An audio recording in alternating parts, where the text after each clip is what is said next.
हरे कृष्णा राधे राधे। श्री ओम नमो भगवते वासुदेवाय। श्री कार्तिक मास महात्म्य कथा 25वां अध्याय। धर्मदत्त ने कहा, तीर्थ में दान और व्रत आदि सत्कर्म करने से मनुष्य के सभी पाप नष्ट हो जाते हैं, परंतु तू तो प्रेत के शरीर में है, अतः उन कर्मों को करने की अधिकारिणी नहीं है। इसीलिए मैंने जन्म से लेकर अब तक जो कार्तिक का व्रत किया है, उसके पुण्य का आधा भाग मैं तुझे देता हूँ, तू उसी से सद्गति को प्राप्त हो जा।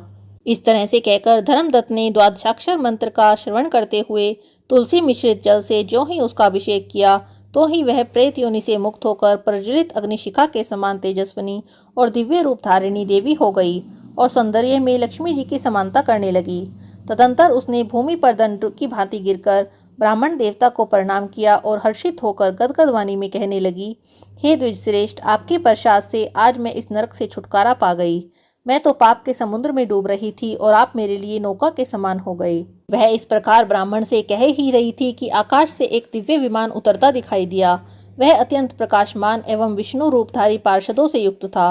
विमान के द्वार पर खड़े हुए पुण्यशील और सुशील ने उन देवी को उठाकर श्रेष्ठ विमान पर चढ़ा लिया। तब धर्मदत्त ने बड़े आश्चर्य के साथ उस विमान को देखा और विष्णु रूपधारी पार्षदों को देखकर साष्टांग प्रणाम किया।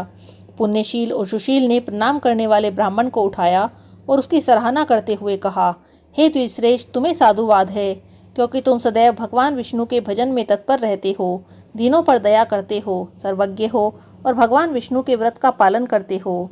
तुमने बचपन से लेकर अब तक जो कार्तिक व्रत का अनुष्ठान किया है, उसके आधे भाग का दान देने से तुम्हें दुगना पुण्य प्राप्त हुआ है और सैकड़ों जन्मों के तुम्हारे पाप नष्ट हो गए हैं। अब यह वैकुंठ धाम में ले जाई जा रही है। तुम भी इस जन्म के अंत में अपनी दोनों स्त्रियों के साथ भगवान विष्णु के वैकुंठ धाम में जाओगे और मुक्ति प्राप्त करोगे। हे धर्मदत्त, जिन्होंने तुम्हारे समान भक्ति पूर्वक भगवान विष्णु की आराधना की है, वे धन्य हैं और कृतकृत्य हैं। इस संसार में उन्हीं का जन्म सफल है। भली भांति आराधना करने पर भगवान विष्णु देहधारी प्राणियों को क्या नहीं दे देते। उन्होंने ही उत्तानपाद के पुत्र को पूर्व काल में ध्रुव पद पर स्थापित किया था। उनके नामों का स्मरण करने मात्र से समस्त जीव सद्गति को प्राप्त होते हैं। पूर्व काल में ग्रहग्रस्त गजराज उन्हीं के नामों का स्मरण करने पर मुक्त हुआ था। तुमने जन्म से लेकर जो भगवान विष्णु को संतुष्ट करने वाले कार्तिक व्रत का अनुष्ठान किया है, उससे बढ़कर न यज्ञ है, न दान है और न ही तीर्थ है।